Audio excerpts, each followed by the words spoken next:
അഭിഷേക് എന്ന നിതാര ഒരു സ്ത്രീയാണ് തോന്നി തുടങ്ങിയത് എപ്പോഴായിരുന്നു? സ്കൂളിൽ പഠിക്കുന്ന സമയം മുതലേ അങ്ങനെ തോന്നിയിട്ടുണ്ടായിരുന്നു. നടന്നു പോകുന്ന വഴിക്ക് എൻ്റെ ബ്രസ്റ്റിൽ കയറി പിടിക്കുകയും.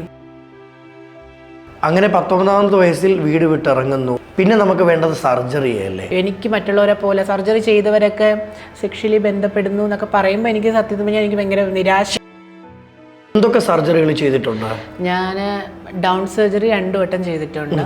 ബ്രസ്റ്റ് ഇംപ്ലാന്റേഷൻ, ഫേസ് 2 വട്ടം ചെയ്തിട്ടുണ്ട്.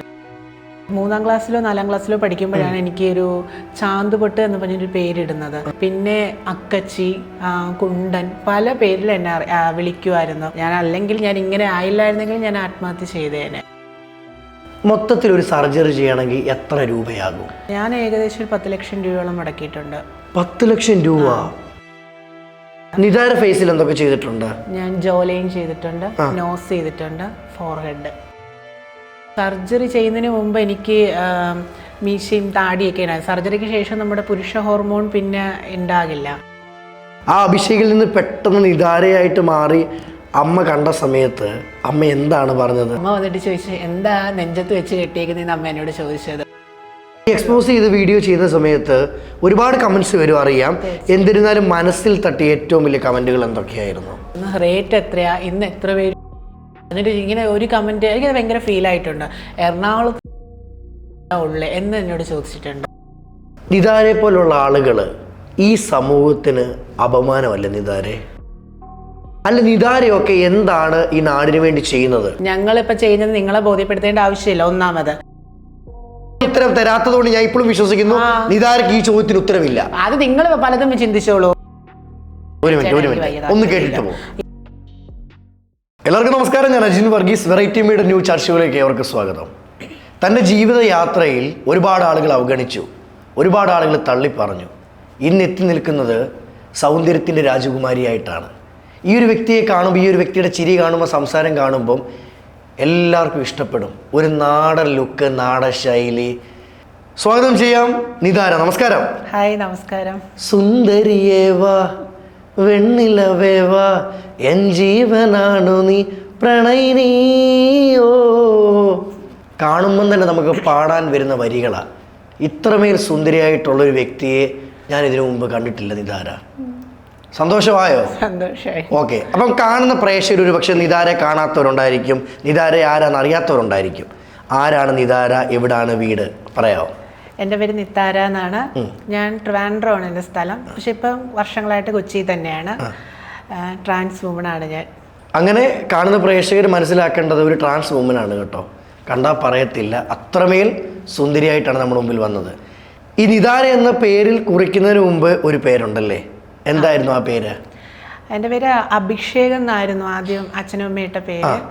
അത് പിന്നെ ഞാൻ ആ കമ്മ്യൂണിറ്റിയിലേക്ക് വന്നതിന് ശേഷം, എൻ്റെ സ്വത്വം തിരിച്ചറിഞ്ഞ് ഞാൻ ഇതിലേക്ക് വന്നതിന് ശേഷം പിന്നെ ഞാൻ തന്നെ ഇട്ട പേരാണ് നിതാര എന്ന്.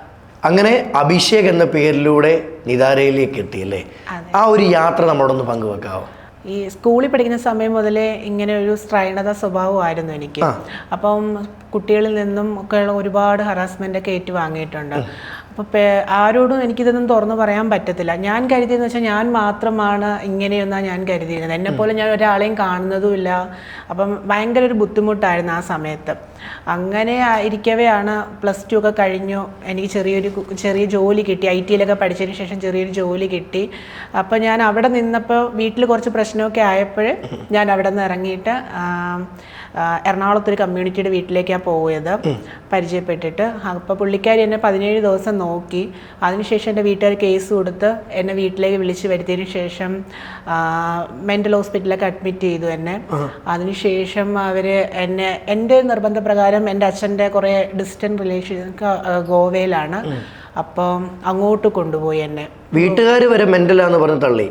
അത് അങ്ങനെ അവരെ കുറ്റം പറയാൻ പറ്റത്തില്ല. കാരണം പെട്ടെന്നൊരു സാഹചര്യത്തിൽ ഞാൻ ഇങ്ങനെ ആയി മാറുക എന്ന് പറയുമ്പോൾ, പക്ഷെ എല്ലാവർക്കും അറിയായിരുന്നു എൻ്റെ ഉള്ളിലെ ഒരു സ്ത്രീ സ്വഭാവം എല്ലാവർക്കും അറിയായിരുന്നു. പക്ഷേ പെട്ടെന്ന് ഇങ്ങനെ ആയപ്പോൾ അവർ എന്നെ അങ്ങനെ, അവരുടെ വിചാരം ഇങ്ങനെ ചികിത്സിപ്പിക്കുമ്പോഴത്തേക്കും ഞാൻ റെഡിയായി വരും എന്നൊക്കെയായിരുന്നു ചിന്ത. അങ്ങനെ മെൻ്റൽ ഹോസ്പിറ്റലിൽ കൊണ്ടുപോയി. അവിടെ നിന്ന് പിന്നെ ഗോവയിൽ പോയിട്ട് നിന്നു. അവിടെ നിന്ന് ഞാൻ 1 മാസം നിന്നതിന് ശേഷം അവിടെ നിന്ന് ഞാൻ ചാടി ഇവിടെ വരിക, എറണാകുളത്ത് വരിക ചെയ്തത്. അങ്ങനെ വന്നിട്ട് ഇപ്പോൾ ഇങ്ങനെ പോകുന്നു ലൈഫ്. അഭിഷേക് എന്ന നിതാര ഒരു സ്ത്രീയാണെന്ന് തോന്നി തുടങ്ങിയത് എപ്പോഴായിരുന്നു? ഞാൻ നേരത്തെ പറഞ്ഞല്ലോ, സ്കൂളിൽ പഠിക്കുന്ന സമയം മുതലേ അങ്ങനെ തോന്നിയിട്ടുണ്ടായിരുന്നു. പിന്നെ ഈ കുട്ടികളിൽ നിന്ന്, എൻ്റെ കൂടെ പഠിക്കുന്ന സ്റ്റുഡൻസിൽ നിന്ന് എനിക്കുണ്ടായ അനുഭവം എന്നൊക്കെ പറയുന്നത്, അവർ നടന്നു പോകുന്ന വഴിക്ക് എൻ്റെ ബ്രസ്റ്റിൽ കയറി പിടിക്കുകയും ഇതെന്താണ് ഇങ്ങനെ വളർന്നിറങ്ങുന്നത് എന്നൊക്കെ ചോദിച്ച് എന്നെ കളിയാക്കിയൊക്കെ ചെയ്യുമായിരുന്നു. അപ്പം ഞാനും ചിന്തിക്കുമായിരുന്നു സ്വയം, ഇതെന്താ എനിക്ക് മാത്രമേ എന്തൊക്കെയോ വ്യത്യാസം ഉള്ളതായിട്ട് തോന്നി. പിന്നെ ഞാൻ നടന്നു പോകുമ്പോൾ എൻ്റെ പിറകിൽ നിൽക്കുന്ന ആൾക്കാരെല്ലാം എന്നെ തന്നെ വാച്ച് ചെയ്യും. അപ്പം എനിക്ക് മനസ്സിലാകും എന്നെ പിറകിൽ നിൽക്കുന്നവർ എന്നെ തന്നെയാണ് നോക്കുന്നത്, എനിക്കറിയാം. അപ്പോൾ ഞാൻ സത്യത്തിൽ പറഞ്ഞാൽ ഞാൻ ഭയങ്കരമായിട്ട് സങ്കടപ്പെട്ടിട്ടുണ്ട്. വീട്ടിൽ വന്ന് ഒറ്റയ്ക്ക് ഇരുന്ന് കരയാനേ പറ്റിയിട്ടുള്ളൂ. നമുക്ക് ഒരാളോട് ഷെയർ ചെയ്യാൻ പറ്റില്ല. കേട്ടിരിക്കാൻ ആരുമില്ലായിരുന്നു ആ സമയത്തൊക്കെ. ഒരാളും ഇല്ലാതെ നമ്മൾ ആ ഒരു വിഷമം ഒന്നും ഒരാൾക്കും പറഞ്ഞാലും മനസ്സിലാവത്തില്ല. അങ്ങനെ ഞാൻ വീട് വിട്ട് ഇറങ്ങി പോകുന്നൊരു സാഹചര്യമൊക്കെ ആയി. ആദ്യം ഞാൻ സത്യത്തിൽ വീട് വിട്ട് ഇറങ്ങിയായിരുന്നു ഒരു 10ാം ക്ലാസ് കഴിഞ്ഞതിന് ശേഷം. അങ്ങനെ വീട്ടുകാർ എന്നെ വീട്ടിലേക്ക് തിരിച്ചു കൊണ്ടുപോവുക ചെയ്തത്. ഇപ്പം നിതാര പറഞ്ഞു കേട്ടിരിക്കാൻ ആരും ഇല്ല, അല്ലെ ഒറ്റയ്ക്കിരുന്ന് കരഞ്ഞ നിമിഷങ്ങളുണ്ട്. ഇപ്പം എത്രയൊക്കെ സുഹൃത്തുക്കൾ നമുക്കില്ലെന്ന് പറഞ്ഞാലും ആരോടെങ്കിലും ഒക്കെ ഷെയർ ചെയ്യാനുള്ള സുഹൃത്തുക്കൾ ഇല്ലായിരുന്നോ? ഈ ഒരു അനുഭവം പറയാനായിട്ട് എനിക്ക് ആരും ഇല്ലായിരുന്നു ആ സമയത്ത്. ഇന്ന് എനിക്ക് ഒരുപാട് പേരുണ്ട് എൻ്റെ എല്ലാ വിഷമങ്ങളും കേൾക്കാനും. പക്ഷെ ആ ഒരു സമയത്ത് എനിക്ക് ആരും ഇല്ലായിരുന്നു. അന്നൊരു മാറ്റം ശരീരത്ത് തന്നെ വന്നപ്പോൾ ഒരു പേടിയില്ലായിരുന്നു, ഇതെനിക്ക് മാത്രമേ ഉള്ളൂ? ശരീരത്ത് വന്ന മാറ്റം എന്ന് പറയുന്നത് അങ്ങനെ മാറ്റങ്ങളെന്ന് പറഞ്ഞാൽ നടക്കുമ്പോഴൊക്കെ ഒരു സ്ത്രീകൾ നടക്കുന്ന പോലെ നടക്കുന്നു. അപ്പം ഞാൻ ചിന്തിക്കും, ഞാൻ എന്താ ഇങ്ങനെയെന്ന് ഞാൻ ചിന്തിക്കും. എനിക്ക് മാത്രം എന്താ മാറാൻ കഴിയും? അതിന് ഞാൻ വീട്ടിൽ റൂമിനകത്ത് ഞാൻ ആണുങ്ങളെ പോലെ നടന്നൊക്കെ പഠിച്ചിട്ടുണ്ട്. ഞാൻ കൈയൊക്കെ വീശി എങ്ങനെയാണോ നടക്കുന്നത്. പക്ഷെ ഞാൻ നടക്കുമ്പോൾ അത് ഒരു സ്ത്രീ നടക്കുന്ന പോലെ എനിക്ക് പറ്റത്തുള്ളൂ. അത് അപ്പോൾ എൻ്റെ അമ്മ പറയും, നീ നടക്കുന്ന പുരുഷന്മാരെ പോലെ തന്നെയാണ്, നിനക്കൊരു മാറ്റവും ഇല്ല. അമ്മ എനിക്കിങ്ങനെ സപ്പോർട്ട് ചെയ്യും. പക്ഷേ എനിക്കറിയാം എനിക്ക് എന്തൊക്കെയോ കുറേ ബുദ്ധിമുട്ടുകൾ മനസ്സിലാവുന്നുണ്ടെന്ന് എനിക്ക് നന്നായിട്ട് അറിയാമായിരുന്നു. ഇപ്പം പറഞ്ഞ ആ ഒരു പ്രായത്തിലല്ലേ ആ ഒരു സ്ഥലത്ത് എനിക്ക് മാത്രമേ ഉള്ളൂ, ഇത് അസുഖമാണോ എന്ന് വരെ ചിന്തിച്ചിട്ടുണ്ട്. ശരിക്കും അങ്ങനെ ചിന്തിച്ച സമയത്താണെങ്കിൽ പോലും ഇതിങ്ങനെ എല്ലാവർക്കും ഉണ്ട്, ഞാൻ മാത്രമല്ല ഇവിടെ എന്ന് തിരിച്ചറിഞ്ഞത് എപ്പോഴാണ്? അത് ഞാൻ ആ സമയത്ത് ടിക്ടോക്ക് യൂസ് ചെയ്യുമായിരുന്നു. ടിക്ടോക്ക് യൂസ് ചെയ്യുന്ന സമയത്ത് നമ്മൾ ഒരുപാട് കമ്മ്യൂണിറ്റി ഫ്രണ്ട്സിൻ്റെ വീഡിയോസൊക്കെ ഞാൻ കാണുമായിരുന്നു. അങ്ങനെ ഞാൻ പാലക്കാടുള്ള ഒരാളെ പരിചയപ്പെട്ട് ഞാൻ അങ്ങനെ വീട് വിട്ട് ഇറങ്ങാനൊരു സാഹചര്യം ആയപ്പോൾ ഞാൻ പുള്ളിക്കാരിയോട് പറഞ്ഞിട്ട് ഞാൻ കോഴിക്കോട് പോയിട്ട് അവിടെ നിന്ന് ബാംഗ്ലൂർ പോകാൻ വേണ്ടിയിട്ട് ആദ്യം ഞാൻ വീട് വിട്ട് ഇറങ്ങിയത്. അങ്ങനെ ഞാൻ ബസ്സിൽ റിസർവേഷൻ ചെയ്ത് ഞാൻ തൃശ്ശൂർ എത്തിയപ്പോഴത്തേക്കും പുള്ളിക്കാരി വിളിച്ചിട്ട് പറഞ്ഞു, നിന്നെ ഞാൻ ഹെൽപ്പ് ചെയ്യാം, തൃശ്ശൂർ 2 പേര് വരെ നിന്നെ കാണുമെന്ന് പറഞ്ഞ്, 2 കമ്മ്യൂണിറ്റീസ്. അപ്പോൾ അവർ വന്ന് എന്നെ കണ്ട് സംസാരിച്ചതിന് ശേഷം അതിനു മുമ്പേ കുറേ കമ്മ്യൂണിറ്റി ഗ്രൂപ്പുകളിൽ ഇതൊരു ചർച്ചയായിരുന്നു ആ സമയത്ത്. 2019-ലോ 20-ലോ ആണിത്.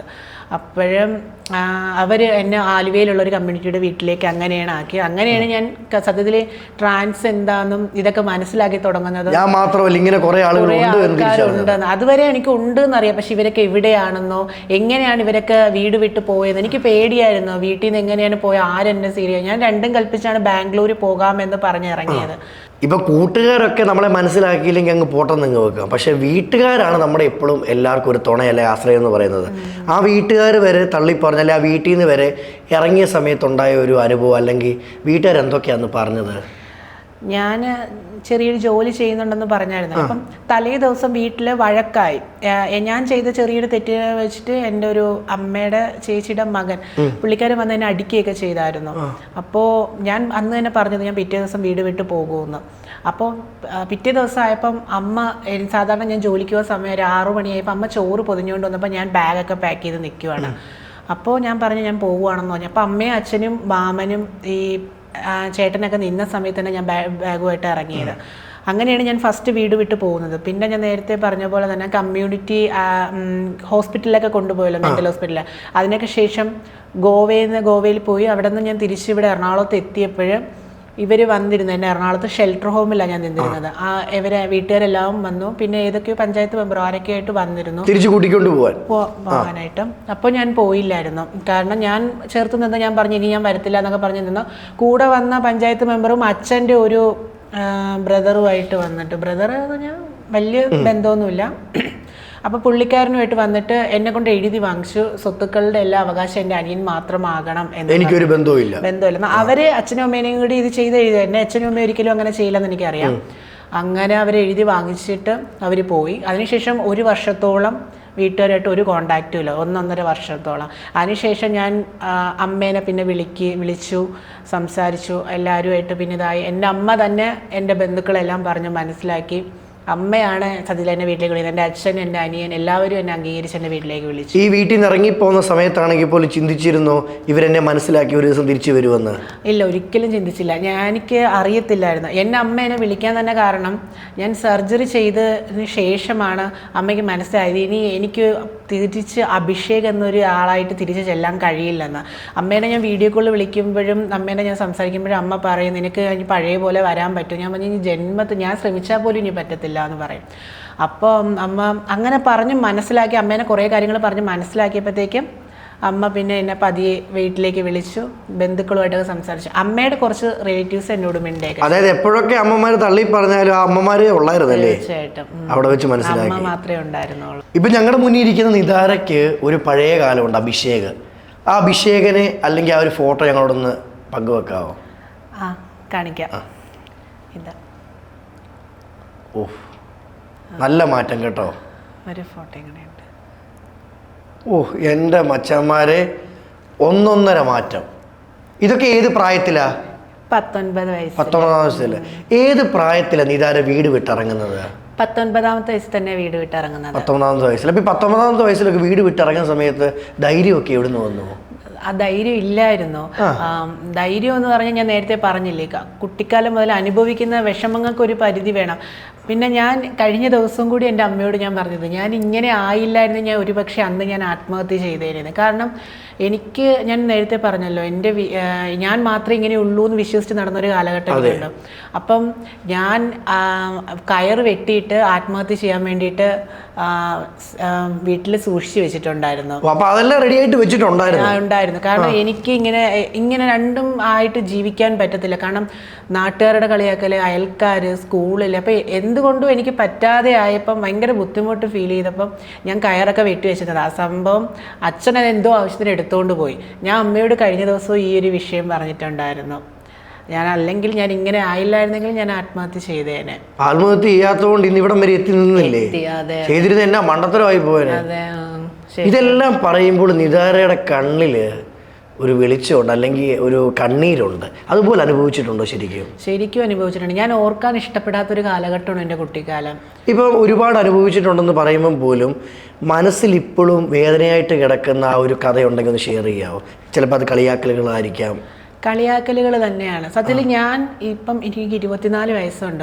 ഈ 24 വയസ്സിൽ ഇത്രയും വർഷത്തിൽ ഞാൻ സന്തോഷമായിട്ട് ജീവിച്ചേക്കുന്ന ഈ ഒരു 4-5 വർഷം മാത്രമേ ഉള്ളൂ.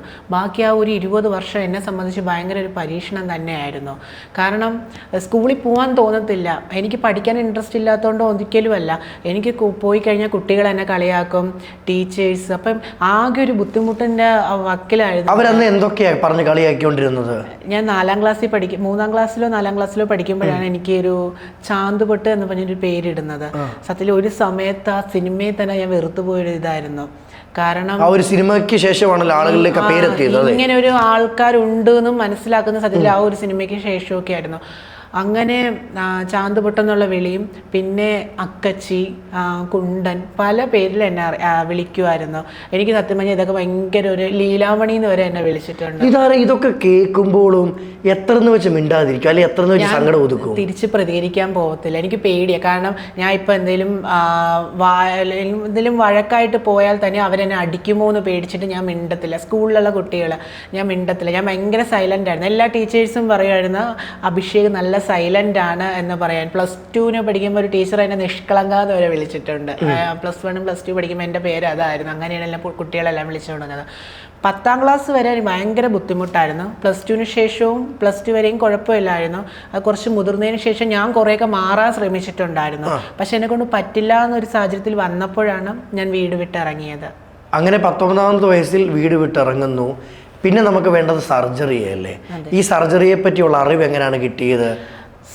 സത്യത്തിൽ ഇങ്ങനെ ഒരു സർജറി ഉണ്ടെന്ന് പോലും എനിക്ക് അറിയത്തില്ലായിരുന്നു. ഞാൻ വീട് വിട്ടിറങ്ങുമ്പോൾ ഇങ്ങനെ ജീവിക്കാം, പെണ്ണായിട്ട് ഡ്രസ്സൊക്കെ ധരിച്ച് പെണ്ണായിട്ട് ജീവിക്കാം എന്നൊരു മനസ്സിൽ മാത്രമേ ഉള്ളൂ. സർജറി ഉണ്ടെന്നോ ഒന്നും എനിക്ക് വ്യക്തമായി അറിയത്തില്ലായിരുന്നു. ഞാൻ ഷെൽട്ടർ ഹോമിൽ വന്നതിന് ശേഷം പെട്ടെന്ന് എൻ്റെ കയ്യിൽ ക്യാഷ് അന്നുണ്ടായിരുന്നു. അന്ന് എനിക്കൊരു ചെറിയൊരു ബോയ് ഫ്രണ്ടൊക്കെ ഉണ്ടായിരുന്നു. അപ്പോൾ പുള്ളിക്കാരൻ എനിക്ക് കുറച്ച് പൈസയൊക്കെ തന്ന് സഹായിച്ചിട്ടുണ്ടായിരുന്നു. ആ പൈസയൊക്കെ എൻ്റെ കയ്യിലുണ്ടായിരുന്നു. അങ്ങനെ ഞാനും ഈ പുള്ളിക്കാരുമായിട്ട് സംസാരിച്ചപ്പോഴത്തേക്കും ഞാൻ അവിടെ വന്നപ്പോഴാണ് അറിയുന്നത് സർജറിനെ കുറിച്ചൊക്കെ. അങ്ങനെ അവിടെയുള്ള ഒരാളുമായിട്ട് സംസാരിച്ചിട്ട് സർജറിക്കായിട്ട് കോയമ്പത്തൂർ പോയി. അപ്പോൾ എനിക്ക് ഹോർമോൺസ് ഒക്കെ ഞാൻ എടുത്ത് സ്റ്റാർട്ട് ചെയ്തിട്ടേ ഉള്ളായിരുന്നു. സർജറിക്കായിട്ട് പോയി. കോയമ്പത്തൂരായിരുന്നു ഫസ്റ്റ് സർജറി. അപ്പൊ ജീവിതത്തിൽ ആദ്യത്തെ ഒരു സർജറി ഭയങ്കര ടെൻഷനായിരുന്നു. അതെ, ഇത് കേട്ടുകേൾവി മാത്രമേ ഉള്ളൂ. ഇതെങ്ങനെ വേദന ഒന്നും അറിയത്തില്ല, എന്തൊക്കെയാണ് ഇത്, ഇങ്ങനെയാണ് ഇനി ഭാവിയിൽ ഇത് എനിക്ക് ഉപയോഗപ്പെടുമോ ഒന്നും എനിക്ക് അറിയത്തില്ലായിരുന്നു. ആദ്യം പോയി ഞാൻ സർജറി ചെയ്തു. പക്ഷെ എനിക്ക് അതൊരു സത്യത്തിൽ ഒരു മണ്ടത്തരമായിരുന്നു. എന്നെ സംബന്ധിച്ച് എനിക്ക് അറിവില്ലാതെ പറ്റിപ്പോയൊരു തെറ്റായിരുന്നു. അങ്ങനെ ഒരു മണ്ടത്തരം തോന്നാൻ കാരണം അത് ആ സർജറി ഒട്ടും ഇതായിട്ടുള്ളൊരു സർജറി അല്ലായിരുന്നു. അത് ഏത് സർജറി ആയിരുന്നു? നോർമൽ സർജറി ആയിരുന്നു. അപ്പോൾ അത് കഴിഞ്ഞതിന് ശേഷം ആണ് ഞാൻ അറിയുന്നത് എനിക്ക് സെക്ഷലി ഒന്നും ബന്ധപ്പെടാൻ കഴിയത്തില്ല, ഞാൻ ആകെ ബുദ്ധിമുട്ടായി. അപ്പോൾ എനിക്ക് ഭയങ്കര ടെൻഷനായി. കാരണം ഒരു ജീവിതം ഞാൻ നശിപ്പിച്ചോ എന്നൊരു ടെൻഷനായി. അപ്പം ഞാൻ പിന്നെ അവിടുത്തെ ബ്രസ്റ്റ് ഇംപ്ലാന്റേഷൻ ചെയ്തു. പിന്നെ അതിനുശേഷം ഞാൻ അവിടുത്തെ ഡോക്ടറെ തന്നെ രണ്ടാമത് കൺസൾട്ട് ചെയ്തു. കോയമ്പത്തൂർ വേല ഹോസ്പിറ്റലിലാണ് എൻ്റെ സർജറി കഴിഞ്ഞത്. അപ്പോൾ അവിടെ കൺസൾട്ട് ചെയ്തപ്പോൾ ഡോക്ടർ എന്നോട് പറഞ്ഞു റീസർജറി ചെയ്യാം, കുടൽ എടുത്ത് വെച്ചിട്ട് ഒരു റീസർജറി ഉണ്ട്, വലിയ സർജറിയാണ്, 2,50,000 രൂപയാവുമെന്ന് പറഞ്ഞു. അപ്പം ഞാൻ പറഞ്ഞത് ചെയ്യാമെന്ന് പറഞ്ഞു. അങ്ങനെ ഒരു 1.5 വർഷത്തിന് ശേഷം ഞാൻ ആ സർജറി ചെയ്തു. ഇപ്പം ഞാൻ ഹാപ്പിയാണ്. എന്തൊക്കെ സർജറികൾ ചെയ്തിട്ടുണ്ട്? ഞാൻ ഡൗൺ സർജറി 2 വട്ടം ചെയ്തിട്ടുണ്ട്. ബ്രസ്റ്റ് ഇംപ്ലാന്റേഷൻ, ഫേസ് 2 വട്ടം ചെയ്തിട്ടുണ്ട്. ഈ 2 എന്നുള്ള കണക്ക് വരാൻ കാരണം എവിടെയെങ്കിലും പാളിപ്പോയത് കൊണ്ടാണോ? പാളിപ്പോവല്ല, ആദ്യം ചെയ്ത സർജറി എനിക്ക് അറിവില്ലാതെ പോയി ഞാൻ ചെയ്ത സർജറിയാണ്. എനിക്ക് അറിയില്ലായിരുന്നു സർജറികൾ പലതരം ഉണ്ട് എന്നൊക്കെ. അപ്പോൾ എനിക്ക് മിസ്റ്റേക്ക് പറ്റിയിട്ട് ഞാൻ പോയി ചെയ്ത സർജറിയാണ്. അപ്പോൾ എനിക്ക് ആരും പറഞ്ഞു തരാനും ഇല്ലായിരുന്നു. സത്യത്തിൽ ഇപ്പം എനിക്കത് വിഷമമൊന്നുമില്ല. ഉണ്ടായിരുന്നു ഒരു 1.5 വർഷം എനിക്ക് ഭയങ്കര വിഷമമായിരുന്നു. എനിക്ക് മറ്റുള്ളവരെ പോലെ സർജറി ചെയ്തവരൊക്കെ സെക്ഷലി ബന്ധപ്പെടുന്നു എന്നൊക്കെ പറയുമ്പോൾ എനിക്ക് സത്യത്തിൽ എനിക്ക് ഭയങ്കര നിരാശ. ശരിക്കും പൊതുവെ ആളുകളിലേക്കുള്ളൊരു കാര്യം ഇങ്ങനെ സർജറി ചെയ്യുന്നത് സെക്സിന് വേണ്ടി എന്നൊരു ടോപ്പിക്ക് ശരിക്കും റിയാലിറ്റി ആണോ? അല്ല, സെക്സിന് വേണ്ടിയിട്ടൊന്നും അല്ല. നമ്മൾ മനസ്സ് മാത്രം സ്ത്രീ ആയാൽ പോരാ, നമ്മളെ ശരീരവും സ്ത്രീയായി മാറണം നമ്മൾ ആഗ്രഹിക്കുന്നവരാണ്. അപ്പോൾ നമുക്ക് ഇപ്പം അത് അങ്ങനെ ആഗ്രഹിച്ച് ഞാൻ ചെയ്തത്. ഞാൻ അങ്ങനെയാണ് ചെയ്തത്. എൻ്റെ മനസ്സും ശരീരവും ഒരുപോലെ ആകണമെന്ന് ഞാൻ ആഗ്രഹിച്ചു. അതുകൊണ്ട് ഞാൻ സർജറി ചെയ്തത്. ഇപ്പം നിതാര ഇപ്പം എന്നോടാണെങ്കിൽ ഇപ്പോൾ ഇത് പറയാൻ എളുപ്പമാണ്, പക്ഷെ വേദന നിതാര മാത്രമേ അനുഭവിച്ചിട്ടുള്ളൂ. അതെ, ഏറ്റവും വലിയൊരു സർജറി നമ്മൾ ചെയ്യുന്നത് വയറിൽ നിന്നും കുടലെടുത്ത് ചെയ്യുന്ന ഒരു സർജറി തന്നെയാണ്. ആ സർജറി ഞാൻ ചെയ്യുമ്പോൾ സത്യത്തിൽ എനിക്ക് പ്രോപ്പറായിട്ടൊരു അനസ്തേഷ്യ പോലും കിട്ടിയിട്ടില്ലായിരുന്നു. ഇന്നും എനിക്കത് പറയുമ്പോൾ സത്യത്തിൽ എൻ്റെ നെഞ്ചു കിടന്ന് ഇപ്പോഴും വിങ്ങുന്നുണ്ട്. കാരണം ആ സർജറി ചെയ്യുമ്പം അരയ്ക്ക് താപ്പോട്ട് മാത്രമേ എനിക്ക് തോന്നുന്നു ഒരു അനസ്തേഷ്യ തന്നു എന്ന് തോന്നുന്നു. അറിയത്തില്ലായിരുന്നു, അരയ്ക്ക് താപ്പോട്ടൊന്നും അറിയത്തില്ലായിരുന്നു. പക്ഷെ എൻ്റെ വയറ് കീറുന്നതും ഒക്കെ മെഷീൻ ആദ്യം ബ്ലേഡ് വെച്ച് കീറുന്നതും യൂറിൻ ട്യൂബ് കയറ്റുന്നതൊക്കെ എനിക്ക് ആദ്യം ഓർമ്മ വന്നു. ബ്ലേഡ് വെച്ച് ആദ്യം വയറ് കീറുന്നതും പിന്നെ എന്തോ ഒരു ഇലക്ട്രിക് ഉപകരണം വെച്ചിട്ട് വയറ് കീറുന്നതൊക്കെ എനിക്ക് ഓർമ്മ വന്നു എനിക്ക്. അത് എന്നിട്ട് ഞാൻ കരയാനോ നമുക്ക് മിണ്ടാനോ കൈകൾ അനക്കാനോ ഒന്നും കഴിയത്തില്ല. കണ്ണ് നിറയുന്നുണ്ട് ഇത് പറയുമ്പോൾ. അതെ, അതെനിക്ക് വല്ലാത്തൊരു അനുഭവം. ഞാൻ ഇത് ഒരുപാട് പേരോട് പറഞ്ഞിട്ടുണ്ട് ഈ ഒരു കാര്യം. ഞാൻ എന്നിട്ട് പറയും അവിടെ ആരും സർജറി ചെയ്യരുതെന്നൊക്കെ പറയും.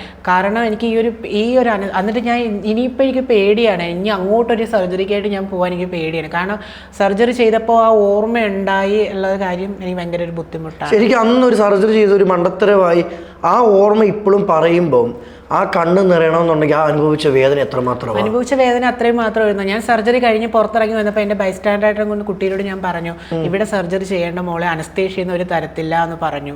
എന്നിട്ട് പക്ഷെ സർജറി സക്സസ് ആണ്, അതിൽ ഞാൻ ഹാപ്പിയാണ്. പക്ഷേ അനസ്തേഷ്യ നമുക്ക് തന്നില്ലെങ്കിൽ നമ്മൾ എത്ര സക്സസ് ആയാലും നമ്മൾ അനുഭവിച്ച വേദന അല്ലാതെ ആവില്ലല്ലോ. ഇത് കോഴിയൊന്നും അല്ലല്ലോ, മുറിക്കുന്ന മനുഷ്യനെ അല്ലേ. അത് വലിയൊരു ബുദ്ധിമുട്ടായിരുന്നു എനിക്ക്.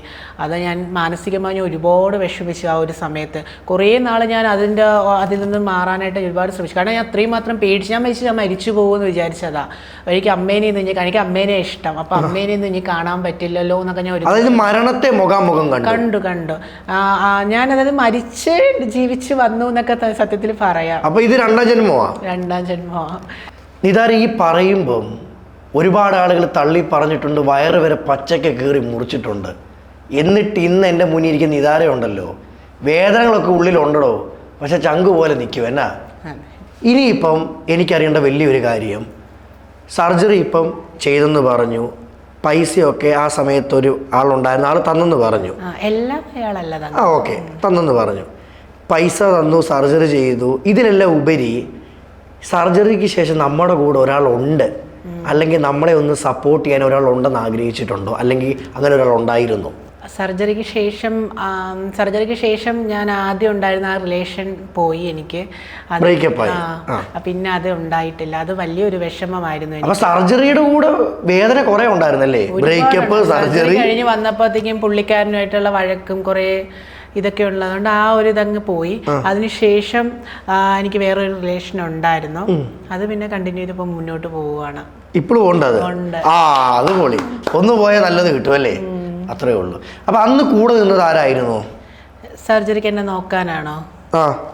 എൻ്റെ കൂടെ കമ്മ്യൂണിറ്റിയിലുണ്ടായിരുന്ന ഒരാളായിരുന്നു. പല സർജറിക്കും പലരും നിന്നത്. എല്ലാവരും എന്നെ നല്ലോണം നോക്കി. അവിടെ ഒറ്റപ്പെട്ടിട്ടില്ല. ഇല്ല, എല്ലാവരും എന്നെ നല്ല രീതിയിലാണ് നോക്കിയത്. നിതാരെ പോലുള്ളവർക്ക് സർജറി ചെയ്യാൻ പൈസ ചിലപ്പോൾ വീട്ടിൽ നിന്ന് തരണമെന്നില്ല, മറ്റുള്ളവർ തരണമെന്നില്ല. പക്ഷെ നിതാരെ സംബന്ധിച്ച് നിതാരയ്ക്ക് ഫ്രണ്ട്സ് ഉണ്ടായിരുന്നു, ആളുകളുണ്ടായിരുന്നു. ഇതൊന്നും ഇല്ലാത്ത വ്യക്തികൾ സെക്സ് വർക്ക് ചെയ്തിട്ടാണോ സർജറിക്കുള്ള പൈസ ഉണ്ടാക്കുന്നത്? സെക്സ് വർക്ക് ചെയ്തും സർജറിക്കുള്ള പൈസ ഉണ്ടാക്കിയിട്ടുണ്ട്. അല്ലാതെ നേരെ മറ്റു ജോലികൾ ചെയ്തിട്ട് സർജറിക്കുള്ള പൈസകൾ ഉണ്ടാക്കുന്ന ആൾക്കാരും ഉണ്ട്. പല രീതിയിലുള്ള ആൾക്കാരാണ്. നിതാര പറഞ്ഞു ഒറ്റപ്പെട്ടിട്ടുണ്ട്, പക്ഷേ സർജറിക്ക് ഫ്രണ്ട്സ് ഉണ്ടായിരുന്നു, വേദന ഉണ്ടായിരുന്നു. മൊത്തത്തിൽ ഒരു സർജറി ചെയ്യണമെങ്കിൽ എത്ര രൂപയാകും? പല സർജറിക്കും പല പൈസയാണ്. അപ്പം ഞാൻ ഏകദേശം 10 ലക്ഷം രൂപയോളം മുടക്കിയിട്ടുണ്ട്. 10 ലക്ഷം രൂപ? ഈ കമന്റ് ഇടുന്നവരൊന്നും ഇത് തരത്തില്ല. ഇല്ല, നമ്മൾ തന്നെ 10 ലക്ഷം രൂപ ഒപ്പിച്ചു. തീർച്ചയായും. ഈ 10 ലക്ഷം രൂപ മുടക്കി കഴിഞ്ഞാൽ പിന്നെ ഒരു സർജറിയും ചെയ്യണ്ടേ? അതോ എങ്ങനെ അതിന്റെ കാര്യങ്ങൾ? ഇല്ല, നമുക്ക് വേണ്ട സർജറികൾ നമുക്ക് ചെയ്യാൻ പറ്റും. എത്ര രൂപ വേണമെങ്കിലും മുടക്കാം. എനിക്കിപ്പോൾ ഇത്രയും മതി എന്നുള്ളത് കൊണ്ട്. എന്തൊക്കെ ചെയ്തു? ഞാൻ നേരത്തെ പറഞ്ഞില്ലേ, ഡൗൺ സർജറികൾ ചെയ്തു, ബ്രസ്റ്റ് ഇംപ്ലാന്റേഷൻ, ഫേസ് ഫെമിനൈസേഷൻ, അങ്ങനെ കുറച്ച് സർജറികളൊക്കെ ഞാൻ ചെയ്തിട്ടുണ്ട്. ഇതിൽ ഏറ്റവും വേദന എന്ന് പറയുന്നത് ഡൗൺ സർജറി. ഈ ഫേസിന്റെ കാര്യങ്ങളൊക്കെ എങ്ങനെ സർജറി വരുന്നത്? ഫേസ് പല രീതിയിൽ ചെയ്യാം. ഓരോരുത്തരുടെ ഫേസ് കണ്ടതിന് ശേഷം ഡോക്ടറാണ് പറഞ്ഞത് ഇന്ന കാര്യങ്ങൾ ചെയ്യാമെന്ന്. നിതാര ഫേസിൽ എന്തൊക്കെ ചെയ്തിട്ടുണ്ട്? ഞാൻ ജോ ലൈൻ ചെയ്തിട്ടുണ്ട്, നോസ് ചെയ്തിട്ടുണ്ട്, ഫോർഹെഡ്. ഈ സൗണ്ടിന് സർജറികൾ ഉണ്ടോ? ഇല്ല, ഞാൻ ചെയ്തിട്ടില്ല. അത് ചെയ്യാം. അതിനെപ്പറ്റി ഒന്ന് പങ്കുവെക്കാവോ? സൗണ്ടിന്റെ സർജറി ചെയ്യാം. കുറച്ചും കൂടി നല്ല ബാസ് ഉള്ളവർക്ക് ചിലപ്പോൾ ആ ഒരു സർജറി നന്നായിരിക്കും. വേണമെങ്കിൽ ചെയ്താൽ മതി. ഞാൻ ചെയ്തിട്ടില്ല. സർജറി ചെയ്യുന്നതിന് മുമ്പും സർജറി ചെയ്തതിന് ശേഷം ഉണ്ടായ മാറ്റങ്ങൾ എന്തൊക്കെയായിരുന്നു? ഞാൻ ഒരുപാട് മാറി. കാരണം സർജറി ചെയ്യുന്നതിന് മുമ്പ് എനിക്ക് മീശയും താടിയൊക്കെ ഉണ്ടായി. സർജറിക്ക് ശേഷം നമ്മുടെ പുരുഷ ഹോർമോൺ പിന്നെ ഉണ്ടാകില്ല. അപ്പോൾ ആ മീശയും താടിയും വരക്കൊക്കെ കുറച്ച് കുറഞ്ഞു, ബേബി ഹെയർ പോലെ ആയി. അതായത് പൂർണ്ണമായിട്ട് താടി കുറയത്തില്ല, പക്ഷെ വരും, കുറച്ച് കുറയും, ബേബി ഹെയർ പോലെ കട്ടി കുറയും. പിന്നെ നമ്മൾ അതിന്റെ കൂടെ ലേസറും കൂടെ ചെയ്യുന്നുണ്ട്. ഇപ്പോഴും ഞാൻ ചെയ്യുന്നുണ്ട് ലേസർ. ഫേസിൽ ലേസർ ചെയ്യണം നമ്മള്. പിന്നെ ബോഡിയിലൊക്കെ നമുക്ക് ചേഞ്ച് ഒക്കെ വരും, കുറെ മാറ്റങ്ങൾ ഉണ്ടാകും. നമ്മൾ പൂർണ്ണമായിട്ടൊരു സ്ത്രീയാന്നുള്ള ഒരു ഇത് മനസ്സിൽ വരും. ഇപ്പൊ ഹാപ്പിയല്ലേ? ഹാപ്പിയാണ്. അതീ പരം എന്നാ വേണം. ഈ 10 ലക്ഷം രൂപ മുടക്കി സർജറികൾ ചെയ്തു, പിന്നീട് അങ്ങോട്ട് എന്തൊക്കെ കാര്യങ്ങളാണ് ശ്രദ്ധിക്കേണ്ടത്? നമ്മൾ കെയർ ചെയ്യണം. നമ്മളിപ്പം ഡൗൺ സർജറി ആണെങ്കിൽ അതിനനുസരിച്ച് നോക്കണം. ഫേസ് ആണെങ്കിലും അങ്ങനെ തന്നെയാണ്. തട്ടലും മുട്ടലും ഒന്നും കിട്ടാതെ നമ്മൾ നോക്കണം. വാക്കല്ലാതെ ഒരു അടി ചിലപ്പം കിട്ടിക്കഴിഞ്ഞാൽ അതൊരു വലിയൊരു ബുദ്ധിമുട്ടായി മാറും. അങ്ങനെ കുറേ കാര്യങ്ങളൊക്കെ ഉണ്ട്. എത്ര നാൾ സർജറിക്ക് ശേഷം റെസ്റ്റ് എടുത്തു? ഓരോ സർജറിക്കും ഓരോ ഇതാണ്. ഞാൻ ഡൗൺ സർജറി കഴിഞ്ഞപ്പോഴേ ഏറ്റവും കൂടുതൽ റെസ്റ്റ് എടുത്തത്. രണ്ടാമത് റീസർജറി നല്ല പെയിനാ. നമുക്ക് കാല് അടുപ്പിച്ച് നടക്കാനോ ഒന്നും പറ്റത്തില്ല. എന്നെ നോക്കിയത് എൻ്റെ അമ്മയാണ് നോക്കിയത്. അപ്പോൾ അതൊരു 3 മാസത്തോളം റെസ്റ്റ് എടുത്ത്. പിന്നെ ജോലിയും ചെയ്തപ്പോഴും നമുക്ക് വാ തുറക്കാൻ പറ്റത്തില്ല. അപ്പോൾ അതും ഒരു 2 മാസത്തോളം റെസ്റ്റ് എടുത്തു. ബാക്കിയെല്ലാം ഓരോ മാസം മാത്രമേ. ഈ സർജറി ചെയ്യുന്ന സമയത്തെ വേദനയുള്ളോ, അതോ സർജറി കഴിഞ്ഞ് റെസ്റ്റിൻ്റെ സമയത്തോ, അല്ലെങ്കിൽ മുന്നോട്ടുള്ള ഓരോ ദിവസവും വേദനകളുണ്ടോ? കുറച്ച് ദിവസങ്ങൾ നമുക്ക് വേദന കൂടെ കാണും. നമുക്കത് നമ്മളത് നോക്കുന്ന രീതി പോലെ ഇരിക്കും. നമ്മൾ നല്ലപോലെ കെയർ ചെയ്ത് കഴിഞ്ഞാൽ വലിയ കുഴപ്പമുണ്ടാകത്തില്ല, അല്ലെങ്കിൽ കുറച്ച് പ്രശ്നമായിരിക്കും. ഇപ്പം നിതാരയുടെ അമ്മ ഇപ്പം നല്ല സപ്പോർട്ടാന്നൊക്കെ പറഞ്ഞു. പക്ഷെ ആ അമ്മ ഒരു കാലഘട്ടത്ത് അഭിഷേകിനെയാണ് നോക്കിയതല്ലേ? ആ അഭിഷേകിൽ നിന്ന് പെട്ടെന്ന് നിതാരയായിട്ട് മാറി അമ്മ കണ്ട സമയത്ത് അമ്മ എന്താണ് പറഞ്ഞത്? അല്ലെ അമ്മ എന്തൊക്കെ കാര്യങ്ങൾ സംസാരിച്ചു? അമ്മ എന്നെ ഇങ്ങനെ കാണുന്നത് ഞാൻ ഷെൽട്ടർ ഹോമിൽ വെച്ചിട്ടാണ്. അപ്പം അമ്മ വന്നപ്പോൾ ഞാൻ ഒരു ടീഷർട്ടും പലാസോയാണ് ഇട്ടേക്കുന്നത്, മൂക്ക് കുത്തിയിട്ടുണ്ട്, കാത് കുത്തിയിട്ടുണ്ട്. അപ്പം അമ്മ വന്നിട്ട് ചോദിച്ചു, എന്താ നെഞ്ചത്ത് വെച്ച് കെട്ടിയേക്കുന്നതെന്ന് അമ്മ എന്നോട് ചോദിച്ചത്. അപ്പം ഞാൻ ഒന്നും മിണ്ടിയില്ല, കാരണം അച്ഛനുണ്ട്, കുറെ ആൾക്കാരൊക്കെ ഉണ്ട്. കളിയാക്കി ചോദിച്ചതാണ്. അമ്മ എന്നെ കളിയാക്കി ചോദിച്ചതാ, കാരണം അമ്മ എന്നെ അതുവരെ അങ്ങനെയല്ല കണ്ടേക്കുന്നത്. അഭിഷേക് എന്ന മോൻ. അപ്പോ ഞാൻ ഒന്നും മിണ്ടിയില്ല. അതിനുശേഷം അമ്മ ചോദിച്ചു, അച്ഛൻ ചോദിച്ചു, ഇപ്പുറത്തും മൂക്കും ഇപ്പുറത്തും കൂടി കുത്താൻ എന്ത് മോനേന്ന് ചോദിച്ചു. ഒന്ന് മാത്രമേ ഉള്ളായിരുന്നു. അപ്പൊ ഞാൻ പറഞ്ഞ്, നിങ്ങൾ പോയിട്ട് ഞാൻ കുത്താൻ അങ്ങോട്ട് പോകുന്നുണ്ട്. അങ്ങനെ പറഞ്ഞു. അത് അവരങ്ങനെ കളിയാക്കുന്ന രീതിയിലാണ് സംസാരിച്ചത്. അപ്പൊ അമ്മ പറഞ്ഞു, വരണമെന്നുള്ള വാശിയിൽ അവരെന്നെ കൊണ്ടുപോകാൻ വേണ്ടിയിട്ട് വലിയ വണ്ടിയിൽ 2 കാറിലൊക്കെ ആയിട്ടാണ് നാട്ടിൽ നിന്ന് ഇവിടെ വന്നത്. അവര് വിചാരിച്ചിപ്പം തിരിച്ചു പോകും, പോലീസ് സ്റ്റേഷനിൽ പോകും. അപ്പം അവിടെ വന്നപ്പോൾ എല്ലാരും കൂടെ സംസാരിച്ച് പോകാൻ പറ്റില്ല, എന്റെ ഇഷ്ടമാണല്ലോ, പോവാൻ പോയില്ല, ഞാൻ പോകത്തില്ല. നിതാര ഇപ്പം ഇത്രയും നേരം നമ്മളോട് സംസാരിച്ചു. നിതാര വന്നപ്പം തന്നെ എനിക്ക് ചോദിക്കേണ്ട വലിയൊരു ചോദ്യം എനിക്ക് തന്നെ തോന്നി, അല്ലെ ഒരുപാട് ആൾക്കാർ നിങ്ങളെപ്പോലുള്ളവരെ കാണുമ്പം ചോദിക്കുന്നൊരു ചോദ്യമാണ്. ഞാൻ ചോദിച്ചോട്ടെ അതൊന്ന്. നിതാരെ പോലുള്ള ആളുകൾ ഈ സമൂഹത്തിന് അപമാനമല്ലേ നിതാരെ? അങ്ങനെ ചോദിക്കേണ്ട ആവശ്യമില്ല. നിതാരെ പോലെ ഞങ്ങളെ പോലുള്ളവർക്ക് ഞങ്ങൾക്ക് എന്താ പ്രത്യേകത? അല്ല, നിങ്ങളുടെ പ്രത്യേകതകളല്ലേ ഇവിടെ നമ്മൾ നോക്കുന്നത്. നിങ്ങളെപ്പോലുള്ള ആളുകൾ ഈ സമൂഹത്തിന് അപമാനമാണോ? നിങ്ങളെ ചോദ്യം തന്നെ തെറ്റാണ്. കാരണം ഞാൻ ഒരു കാര്യം പറയട്ടെ, നിങ്ങളെ പോലുള്ള എന്ന് പറയുമ്പോൾ ഞങ്ങൾ എന്താ വ്യത്യസ്തമായിട്ട് നിൽക്കുന്ന വല്ല ആൾക്കാരുമാണോ? ഞങ്ങൾ മനുഷ്യർ തന്നെയാണ്. ഇതെന്റെ ചോദ്യമല്ല. അല്ലല്ല, ഇത് ഒരുപാട് ജനങ്ങൾ ചോദിക്കുന്ന ഒരു ചോദ്യം. ജനങ്ങളോ, ഞാൻ ഒരു കാര്യം, ഇപ്പൊ പുരുഷനിൽ നിന്ന് നിതാര സ്ത്രീ ആവുന്നു, അത് ശരിക്കും സമൂഹത്തിന് അപമാനമാണോ? അല്ല, നിതാരയൊക്കെ എന്താണ് ഈ നാടിന് വേണ്ടി ചെയ്യുന്നത്? ഞങ്ങളിപ്പോൾ ചെയ്യുന്നത് നിങ്ങളെ ബോധ്യപ്പെടുത്തേണ്ട ആവശ്യമില്ല, ഒന്നാമത്. പിന്നെ വേറൊരു കാര്യം, നിങ്ങളുടെ ചോദ്യം ഇപ്പം എന്നെ വിളിച്ചു വരുത്തിയിട്ട് ഇങ്ങനത്തെ ചോദ്യമൊന്നും ചോദിക്കേണ്ട ആവശ്യമൊന്നുമില്ല. കേൾക്കുന്നല്ലോ, അത് ഇത് വിളിച്ചു വരുത്തി അപമാനിക്കുന്നതിന് തുല്യമാണ്. ഒരിക്കലുമല്ല. അങ്ങനത്തെ ഇന്ന് ഞാൻ ഇവിടെ ഇരിക്കുന്നുണ്ടെങ്കിൽ പ്രേക്ഷകരുടെ ചോദ്യങ്ങളാണ് ഞാൻ ചോദിക്കുന്നത്, പ്രേക്ഷകരുടെ പ്രതിനിധിയാണ് ഞാൻ. അപ്പം നിതാരയ്ക്ക് പറയാനുള്ള ഉത്തരം പറയണം. നിതാരെ, ചേട്ടൻ്റെ ചോദ്യം തെറ്റാ. ഞാൻ ഒരു കാര്യം പറയട്ടെ, ചേട്ടൻ ചോദിച്ചത് അപമാനിക്കുന്നതിന്, ഞങ്ങളെ അപമാനിക്കുന്നതിന് തുല്യമായിട്ടാണ് ചേട്ടൻ ചോദിച്ചത്. നിതാരയ്ക്ക് ഉത്തരവില്ലെന്ന് ഞാൻ വിശ്വസിച്ചോട്ടെ. ചോദിച്ച ചോദ്യത്തിന് ഉത്തരവില്ലെന്ന് ഞാൻ വിശ്വസിച്ചോട്ടെ. ഞങ്ങൾക്ക് എന്താണ് പ്രത്യേകത? അതല്ല, നിങ്ങൾ ആ ചോദ്യം തെറ്റാണെന്ന് അതാണ് ഞാൻ പറയുന്നത്. ഞാൻ ചോദ്യം ഒന്നുകൂടെ ക്ലിയർ ചെയ്യാം. ഉള്ളവർ എന്ന് പറയുമ്പോഴത്തേക്കും ഞങ്ങളെ വേർതിരിച്ച് കാണുന്നു. ചേട്ടന്റെ മനസ്സിൽ ആ ഒരു ഇതാണ്. ഒരിക്കലും ഞാൻ ആരെയും ഇന്നേ വരെ വേർതിരിച്ച് കണ്ടിട്ടില്ല. ചേട്ടന്റെ മനസ്സിൽ ആ ദുഷിപ്പാണ് അവിടെ കാണുന്നത്. ചേട്ടൻ ഞങ്ങളെ അപമാനിക്കുന്ന രീതിയിലുള്ള ചോദ്യമാണ് ചേട്ടൻ. ഒരിക്കലുമില്ല. അങ്ങനെയാണെങ്കിൽ ഞാൻ ഇവിടെ വന്നിരിക്കത്തില്ല. എനിക്ക് താല്പര്യമില്ല. എനിക്ക് അതിന് ഒരു ഉത്തരം തരാമോ? എന്റെ ചോദ്യത്തിന് ഇതുവരെ ക്ലിയർ ആയിട്ട് ഉത്തരം തരാത്തതുകൊണ്ട് ഞാൻ ഇപ്പോഴും വിശ്വസിക്കുന്നു നിതാരക്ക് ഈ ചോദ്യത്തിന് ഉത്തരവില്ല. അത് നിങ്ങൾ പലതും ചിന്തിച്ചോളൂ, എനിക്ക് എന്നെ ബാധിക്കുന്ന ഞാൻ ചോദ്യം ഒന്നുകൂടെ ക്ലിയർ ചെയ്യാം. നിതാരെ പോലുള്ള വ്യക്തികൾ ഈ സമൂഹത്തിന് അപമാനമാണോ അല്ലയോ? ഞങ്ങൾ അപമാനമൊന്നുമല്ല. നിങ്ങൾ ഈ ചോദ്യം ചോദിക്കുന്ന നിങ്ങളാണ് അപമാനം. കാരണം നിങ്ങൾക്ക് മനുഷ്യരെ തിരിച്ചറിയാൻ കഴിവില്ലാത്തതുകൊണ്ടാണ് നിങ്ങൾ ഇങ്ങനെ ചോദിക്കുന്നത്. നിതാരെ മനുഷ്യരെ തിരിച്ചറിയാൻ നിങ്ങൾക്ക് എല്ലാവരെയും ഒരു കണ്ണിൽ കാണാൻ പഠിക്കണം ചേട്ടാ, എല്ലാവരെയും. അല്ലാതെ 2 കണ്ണില് ഇന്ന ആൾക്കാർ ഇന്ന രീതിയിൽ, ഇന്ന ആൾക്കാർ ഇന്ന രീതിയിൽ അങ്ങനെ കാണാനൊന്നും പഠിക്കരുത്. കേൾക്കണം, അതാണ്. ഇത്ര ദേഷ്യപ്പെടാനൊന്നും. ചേട്ടൻ ഒരു ആങ്കറാണ്, ചേട്ടാ ആദ്യം അതിൻ്റെതായ രീതിയിൽ ചോദിക്കണം. ഇതാരെ എനിക്ക് പറയാനുള്ളത്, കുറച്ച് പുട്ടിയിടുന്നതിലല്ല കാര്യം. സമൂഹത്തിന് മാതൃകയില്ലാത്ത പുട്ടിയിട്ടിട്ടുണ്ടോ? അനാവശ്യം പറയരുത് കേട്ടല്ലോ. അല്ല, എൻ്റെ മുഖത്ത് താണ്ടുണ്ടെങ്കിൽ ഞാൻ മേക്കപ്പ് ചെയ്തിട്ടുണ്ടെന്ന് പറയുകയാണെങ്കിൽ ഞാൻ എന്തുകൊണ്ടും ചെയ്യാം. ഞാൻ മേക്കപ്പ് ചെയ്തിട്ടുണ്ടോ? അതിന് ഉത്തരവില്ലാത്ത ചോദ്യത്തിന് ഉത്തരവില്ലാത്തില്ല. നിങ്ങളെ ഈ ചോദ്യം എന്റെ ചോദ്യത്തിൽ പേടിയുണ്ടോ? പിന്നെ ഭയങ്കരമായിട്ടൊക്കെ പേടിച്ചു. അതുകൊണ്ടല്ല ഞാൻ ഇത്ര മണിയായിട്ട് ആൻസർ പറഞ്ഞത്.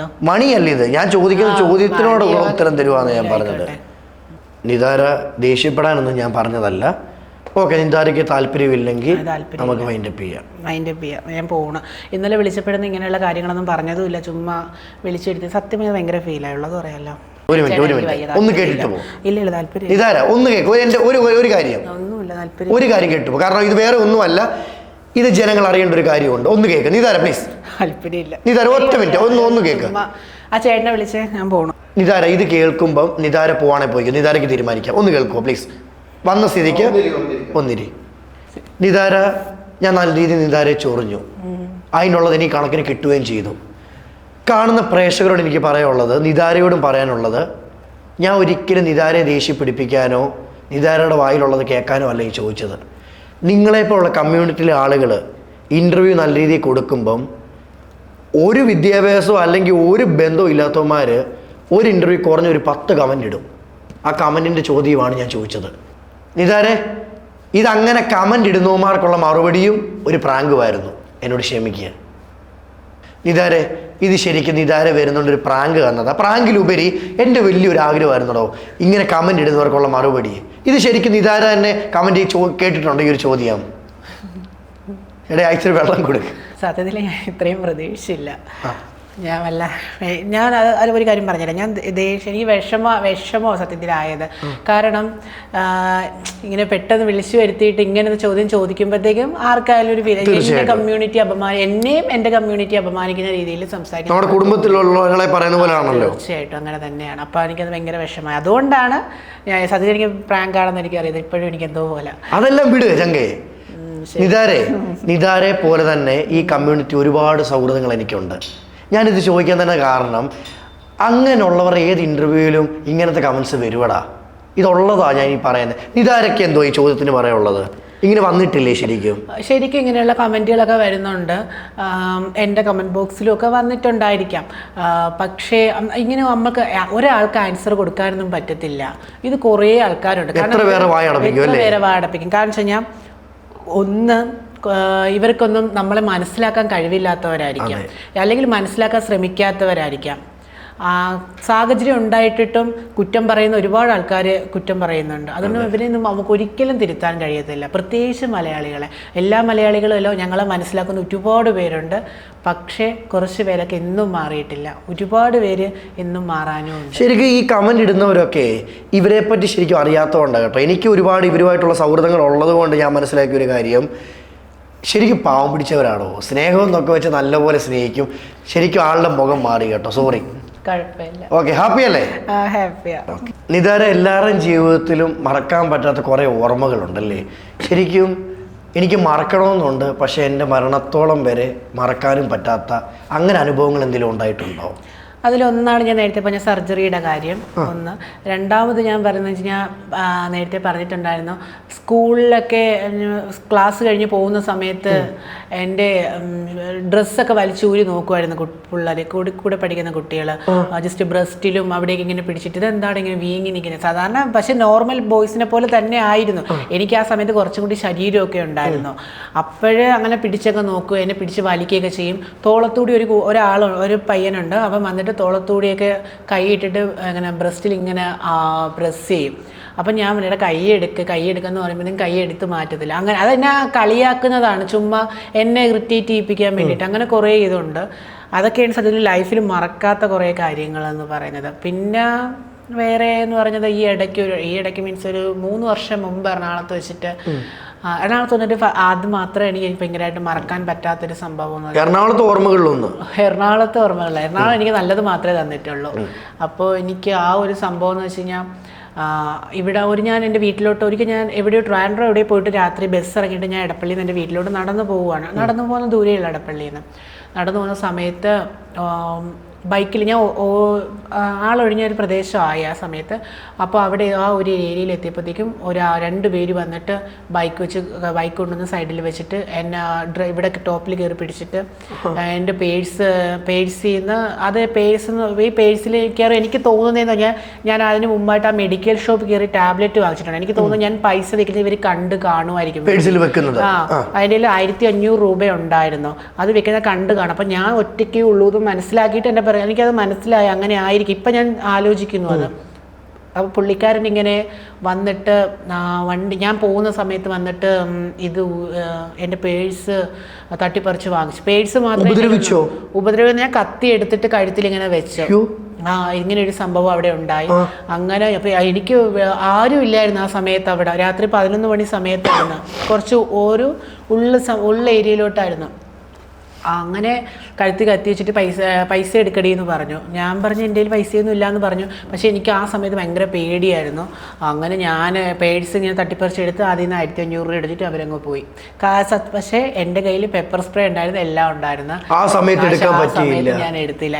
എടുക്കാത്തതെന്ന് വെച്ച് കഴിഞ്ഞാൽ അതെല്ലാം എനിക്ക് ഭയങ്കര ഒരു ഇതായിപ്പോയി. ഞാൻ ഷോക്കായിപ്പോയി. ഞാൻ ഒട്ടും പ്രതീക്ഷിക്കുന്നില്ല ഇങ്ങനെ ഒരു സംഭവം എനിക്ക് ഉണ്ടാകുമെന്ന്. എക്സ്പോസ് ചെയ്ത് വീഡിയോ ചെയ്ത സമയത്ത് ഒരുപാട് കമൻറ്റ്സ് വരും അറിയാം. എന്നിരുന്നാലും മനസ്സിൽ തട്ടി ഏറ്റവും വലിയ കമൻറ്റുകൾ എന്തൊക്കെയായിരുന്നു? അങ്ങനെ വരുന്ന കമൻസ് എന്ന് പറയുന്നത് ഒന്ന് എനിക്ക് ഓർമ്മയിലാണെങ്കിൽ കിട്ടു റേറ്റ് എത്രയാ, ഇന്ന് എത്ര പേര്, എന്നിട്ട് ഇങ്ങനെ ഒരു കമൻറ്റ് എനിക്കത് ഭയങ്കര ഫീൽ ആയിട്ടുണ്ട്. എറണാകുളത്ത് ഉള്ളേ എന്ന് എന്നോട് ചോദിച്ചിട്ടുണ്ട്. സത്യം അത് എനിക്ക് ഭയങ്കര ഇതായിട്ടുണ്ട്. അങ്ങനെ കുറേ കമൻസ് ഒക്കെ വരും. പക്ഷെ ഞാൻ ഇതിങ്ങനെ മാക്സിമം ഇതൊന്നും റിപ്ലൈ വീഡിയോസ് ഒന്നും ചെയ്യില്ല. ചിലതൊക്കെ എനിക്കിങ്ങനെ പക്ഷെ നിരാര റിപ്ലൈ ചെയ്യത്തില്ല, പൂച്ചയെ പോലെ മിണ്ടായിരിക്കും. പക്ഷെ ഒരു ലൈവ് അങ്ങ് വരും. ആ ലൈവിൽ അത്രയും തിരിച്ച് മറുപടി പറയണമെങ്കിൽ ഈ വായ അടയ്ക്കുന്നത് ഈ കാര്യമില്ലെന്ന് തോന്നിയത് കൊണ്ടാണോ? ലൈവിൽ വന്നിട്ട് ഇതൊക്കെ തന്നെയായിരിക്കും പറഞ്ഞത്. പിന്നെ ഞാൻ അതിൽ കൂടുതലും അങ്ങനെ പ്രതികരണമായിട്ട് മുമ്പോട്ട് പോകുന്നതെന്ന് വെച്ച് കഴിഞ്ഞാൽ സമൂഹം ഈ ഒരു നമ്മളിങ്ങനത്തെ വീഡിയോസ് കാണുമ്പം ആൾക്കാർ പല രീതിയിലായിരിക്കും എടുക്കുന്നത്. ചിലർ നല്ല രീതിയിൽ എടുക്കും, ചിലർ ഇതുപോലെ എടുക്കും. കൂടുതൽ ആൾക്കാരും ഇങ്ങനെ എടുക്കത്തുള്ളൂ. കാരണം വെച്ച് കഴിഞ്ഞാൽ അവർക്ക് എന്ന് പറഞ്ഞു കഴിഞ്ഞാൽ ഇങ്ങനെ കേരളത്തിലുള്ളവർ ഇങ്ങനെയുള്ള വസ്ത്രങ്ങൾ ഇടില്ല, ബ്രസ്റ്റ് കാണിക്കില്ല, അങ്ങനെയാണ് ഇങ്ങനെയാണെന്നൊക്കെ ഉള്ള കുറേ ധാരണകളുള്ളവർ ഒരുപാട് പേരുണ്ട്.